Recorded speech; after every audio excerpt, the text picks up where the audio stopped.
Whether you think you can or can't, you're right. That is a quote mentioned by Henry Ford and has been repurposed and reused by multiple self help gurus over the last 100 years. The point being, it still stands true to today. And in this video, I'm going to break down exactly how my past self dealt with those limiting beliefs but could never break past them, and how the current version of me blows past them with no issue, and it's because of the identity I choose to embody. Now, that quote really hits deep because the courage it takes to believe that you're capable of doing something is so much harder than when you feel powerless and you believe you can't do anything. Instead of feeling like you're in the driver's seat of your own life, you're sitting in the passenger seat just watching life blow by. Now, I wasn't willing to sit in the passenger seat any longer, and I took the necessary action to kick my ass into gear and go take what was mine to get. That was hard. It took a lot of difficult, long reflections, looking in the mirror and not being proud of the person staring back at me. Yet at the same time, now I'm so confident and I'm so grateful for the difficult process I had to get through to get to where I'm at right now. With that being said, I just want to reflect on a few standout points and beliefs that the younger me faced compared to the way the current me faces that adversity and gets through it without any problem or very little problem. The first one being the younger me just doubted that I was capable. So I believed that I couldn't. I believed I couldn't get under those heavy weights. I believed I couldn't go talk to the girls. I believed I couldn't get better at video games. I believed I couldn't get any better at baseball. I mean, shit, the list just goes on and on and on. At the end of the day, it was a belief though. Whether it was through an uninvoked message that I received from my peers, from online, from the cartoons, from video games, from maybe even my parents, no shame to anybody that may have passed that belief on to me. But for whatever reason, I was carrying that and I didn't believe I was deserving. I didn't believe I was capable. And now the current me believes that he can do anything. And you know what changed really over this 6-year gap from 19 to 25 is just every year I stacked a little bit more belief on top of the previous one because the daily non-negotiable habits and routines I followed to continue peaking and plateauing to the next level of my own personal development. I wasn't in a race with somebody else. I haven't achieved all of my lifelong goals, but god damn it, am I way closer to them than I was 6 years ago. And that's the beautiful thing. What I did was just install no level of doubt in my mind that I'm capable of achieving exactly what I want, and it's helped me get closer and closer. Whereas the previous me didn't have anybody supporting them outside of direct family, which you never know might feel more biased when you're extremely vulnerable. Whereas now I can be without any support for days or weeks on end, and I'm still going to keep pushing because my purpose is that determined.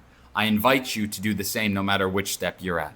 A previous belief as well from my younger self, I didn't believe that I could get a 6-pack. I did not believe that I could get a 6-pack. Sorry, my writing is so shit and I don't have my glasses on, so there's no blue light reflection. But the younger me didn't believe that I could get a 6-pack. If anybody relates to the glasses thing, by the way, drop it in the comments. Man, the fact that I couldn't get a 6-pack when I saw other kids my age at 19, 20, 21, 22, especially through COVID, with that glistening 6-pack, man, did it kick me while I was already down. But once I got into the gym, once I got past that first 12 weeks of difficult personal training, and I was out on my own, and I started training abs every day, it was only a matter of time until I started seeing that progress develop right in front of me in the mirror. And now I'm walking around with a 6-pack almost year round with around 15% body fat compared to that previous version of me that was stuck at over 25% body fat, never even realizing maybe I'm capable of getting that one day.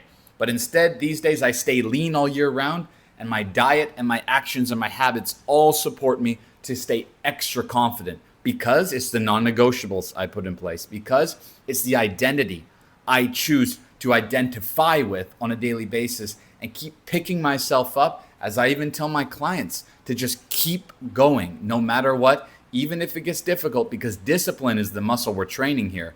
We're training the mind, we're not training the body. And if you do it in the right way, with the right intentions, the right goals, and the desires in mind, it's going to become even more effortless for you as well. Another previous belief I had was I just didn't know how to build confidence. I didn't believe I was capable of building confidence because I wasn't receiving attention from girls. I was always the kid who wasn't invited to the lunch table. I was naturally the one that felt left out for most friend groups. And luckily, I found a best friend in grade 9, but even that relationship has fizzled out. So naturally, you can see how these self imposed beliefs, based off of my perception of everything else going on, could negatively affect a young adolescent mind. Yet at this stage, I realize, like I mentioned, it was more self imposed with something I hadn't properly attacked and gone through with myself compared to what other people were actually giving me energy wise. Does that make sense? It wasn't their fault. I had to do that work on myself. And maturity wise, I wasn't there yet. So it took the years to get past it. But if you're a young man or girl that's going through that right now and feeling left out, and this comes up on your page and you've made it this far, just know that you're not alone. It's just that nobody else is mature enough to talk about their feelings yet. Why? Because they're concerned what other people think. And this comes right back to the confidence thing. I was so concerned with what other people thought that I kept it to myself. I would go on stage and perform in acting, and that would just be reading a script, but it wouldn't be telling people how I really felt, what I was really going through. But the current version of me, it grows on a daily and weekly basis, and it just emanates confidence that people feel energy-wise around me, whether it's raining outside or the sun is shining. I'll go up to a stranger and engage in conversation at least once a week, let alone with the job of hospitality.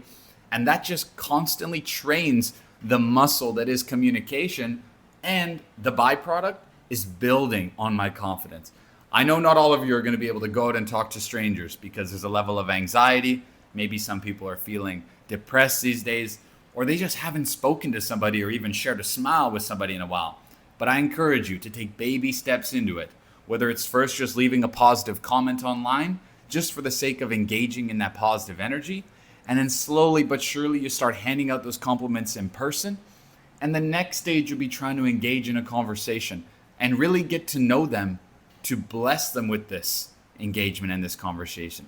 Don't do it selfishly. Do it for what you know you could give to them by sharing that positive energy and vibrating at that higher frequency.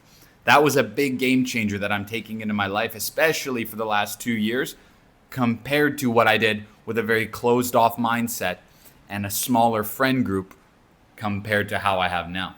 These days, it's better to keep the circle tight and small with very few people than it is to let too many people into your life, because not everybody's going to align with exactly where you want to go and be able to carry along with the same momentum and energy that you bring to the table.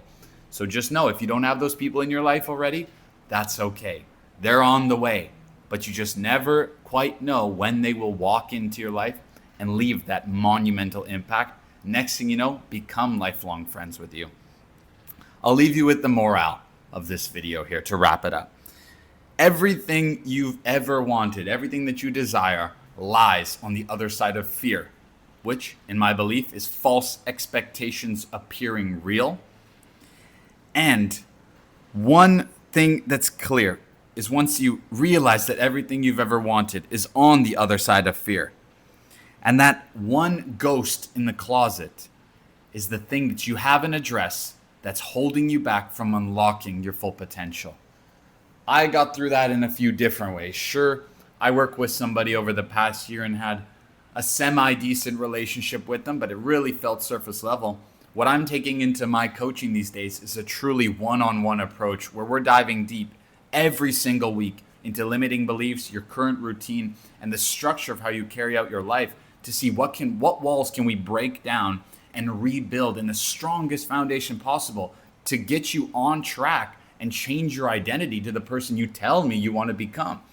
I had to do it for myself, and I know it's beneficial for them. And once I faced that ghost in my closet that was keeping me afraid, that was holding me back, that's when my life really started to take off at an accelerated rate.